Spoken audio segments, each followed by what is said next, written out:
What's up, everyone? It's Anime Alex here with another manga slash anime review. This time it's on One Piece chapter 943. Now, I read this yesterday before I went to bed, and it was just an amazing chapter. Uh, I had I had to work in the studio. I work at a music studio down here, excuse me, in Texas. So I had to work in the music studio earlier today, and then I came home and I napped. I napped for a bit longer than I should have, but hey, we are finally getting into these chapters that I was supposed to bring to you like earlier. Anyways, the chapter opens off to Robin knitting with a spider.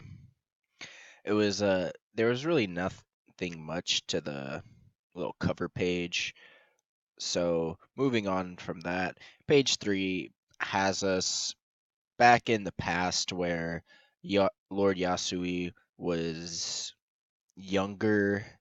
He was basically making a deal with these thieves trying to steal stuff, saying how Lord Odin needs the best of the best samurai, and if the thieves love Lord Odin, they would willingly give up their blades and stand by his side, like raise up their blades, stand by by Odin's side, and he's just basically convincing these people to, join Odin's forces back then, of course. And so now Yasui died. Everyone's in tears, and it really got me. Even Ashura. Okay, so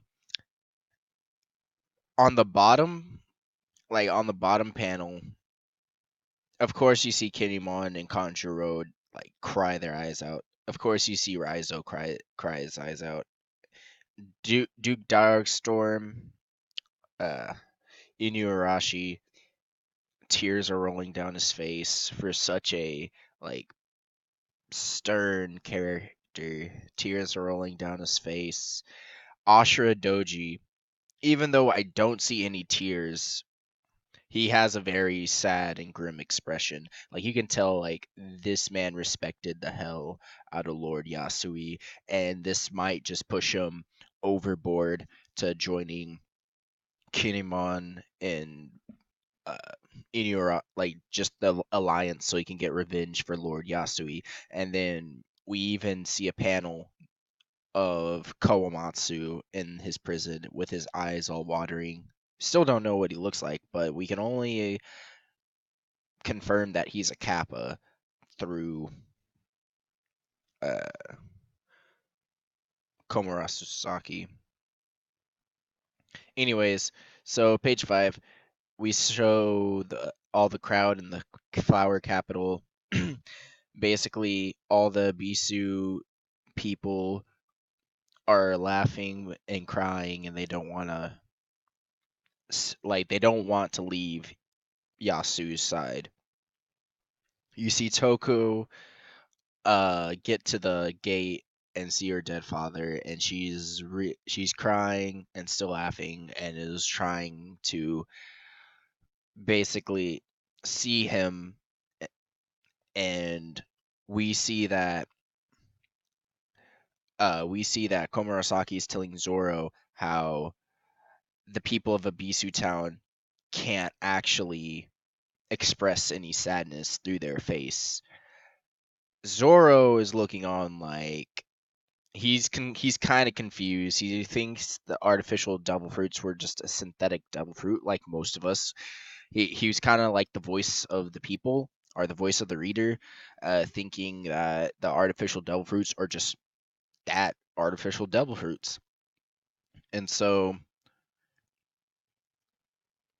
uh, Komurasaki will explain what the artificial devil fruits later, but before then, we see that Lord Orochi basically walks in or rides in and is basically laughing at everyone's pain. Then we see that Kanjuro is just bawling and Shinobu is bawling their eyes out. And it's just very, very miserable. We flip over to Queen, just basically laughing at the whole ordeal, even calling Orochi cruel. Luffy is looking on angry at the screen. Old man Hiyoro is crying.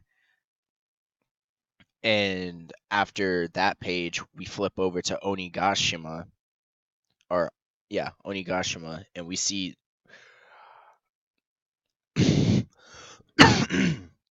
Kaido himself giving his little laugh, and Kaido himself, is calling Orochi sick.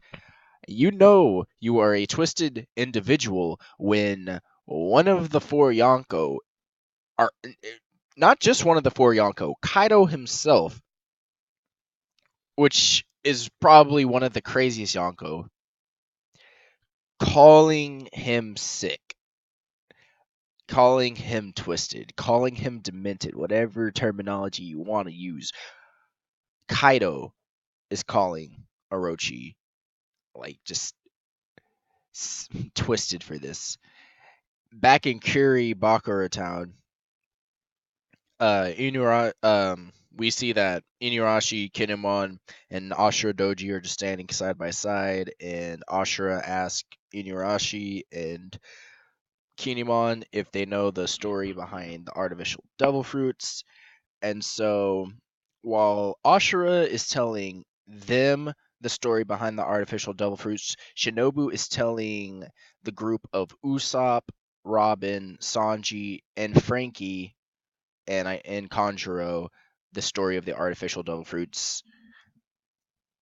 And Komurasaki is telling Zoro of the artificial devil fruits. I don't know if there's anyone telling. I don't know if there's anyone telling Luffy about it, unless Old Man Hyodo knows about it, so he might tell Luffy about it. So basically, everyone knows. Everyone's about to know about it, know the secret. I think Law already knows the secret because he's a smart person. Anyways, Shinobu explains that a few years ago, Kaido and Orochi have been trading weapons for certain artificially made devil fruits. This is where Caesar comes in. He made them on Punk Hazard and using the substance called SAD. So he made the substance called SAD on Punk Hazard. He ships it out towards whatchamacallit,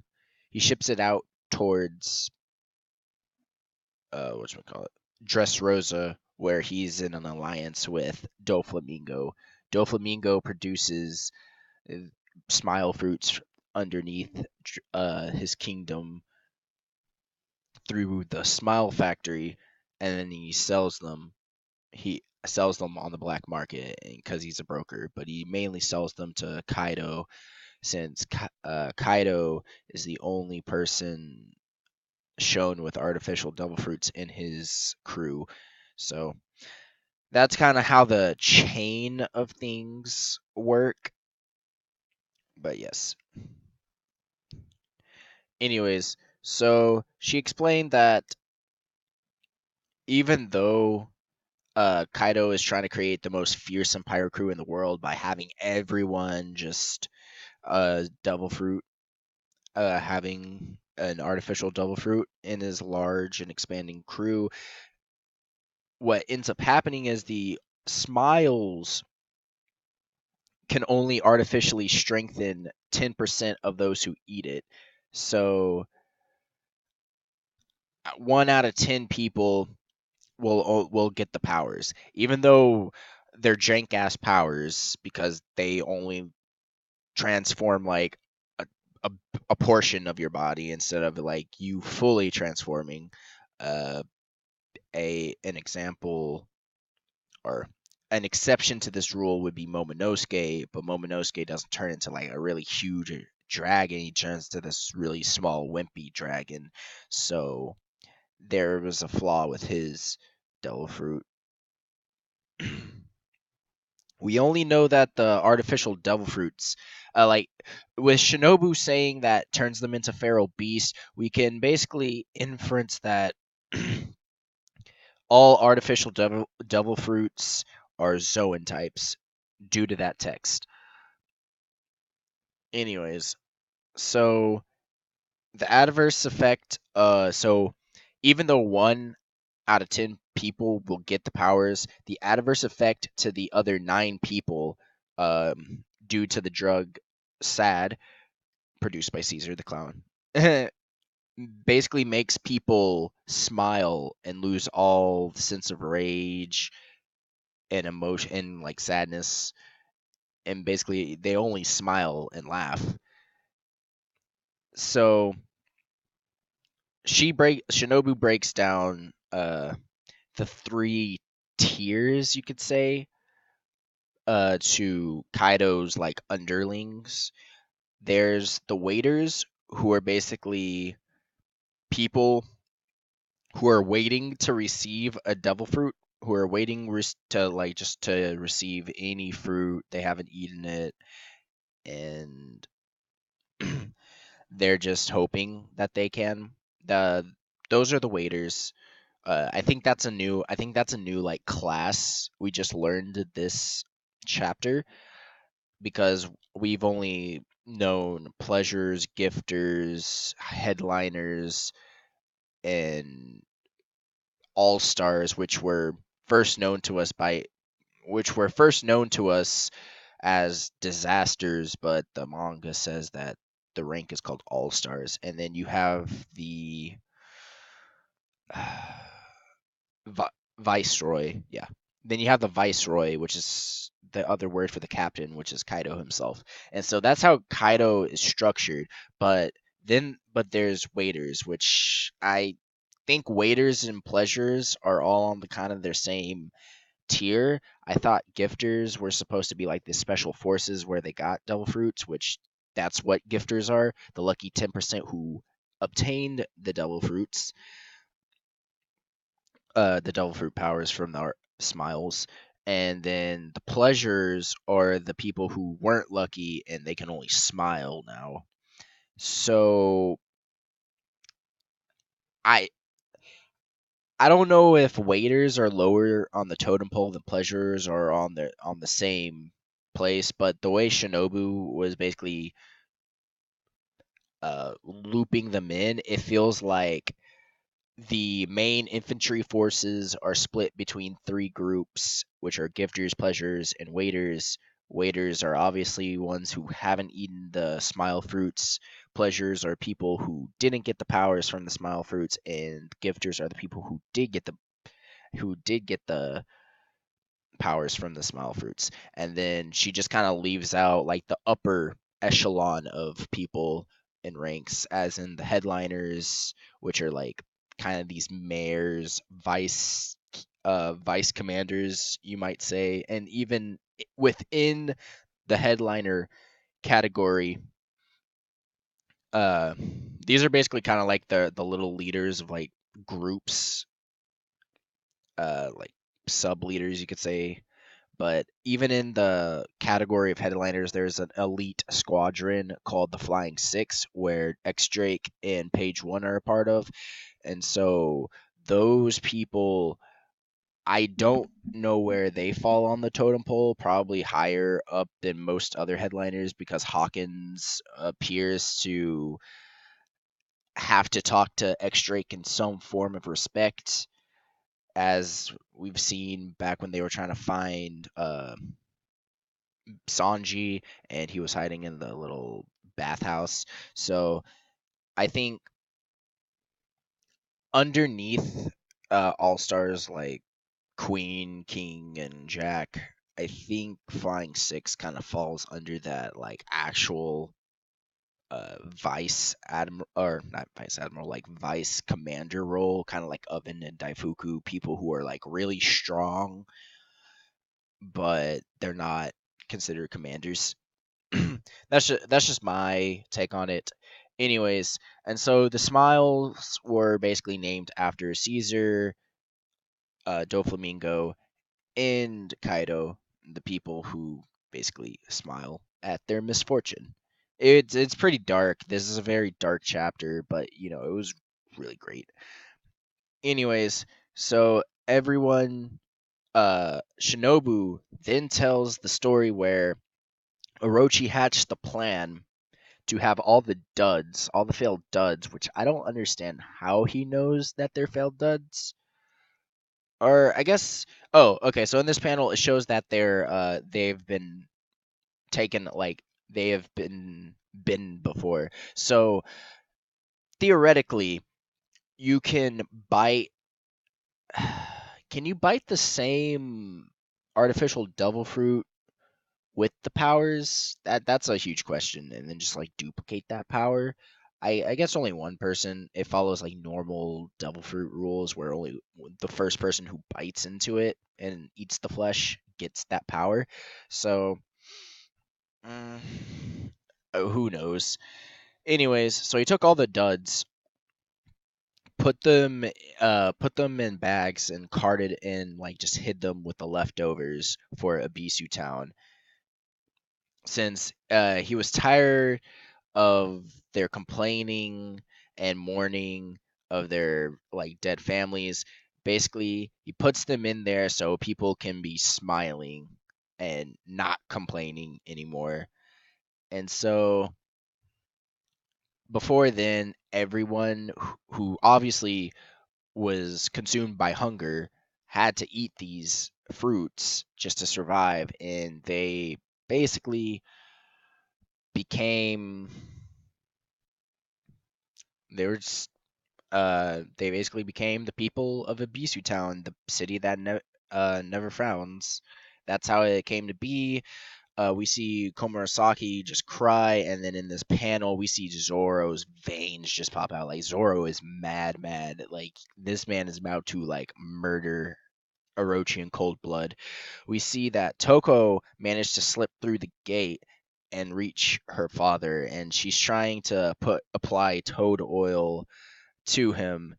And we see that Sanji is worried, or he realizes as the kid from that came for his soba noodles. We see that Komurasaki is crying for Toko because if Orochi finds out Toko is alive, he'll try to kill her. So Orochi takes his gun, points it at Toko, and next thing you know, we see the gate is broken. And who do you think broke the gate?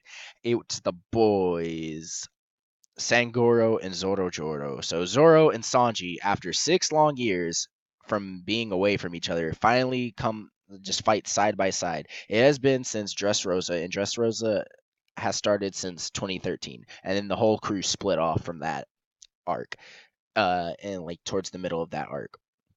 So it's been a long minute. The final panel is them looking at each other, just saying what, confused that each other are there, and both of them are really angry. So I can't wait for the next chapter. I'm so glad One Piece isn't taking a break for the next chapter. It's 5 out of 5. This was a 5 out of 5, 10 out of 10, 100% passing grade, A+. Doesn't like it's just a great all around chapter, and I loved it. I loved every second of it. Anyways, I hope you leave a comment, like, subscribe, all that good stuff, and I'll catch you in the next one. Peace.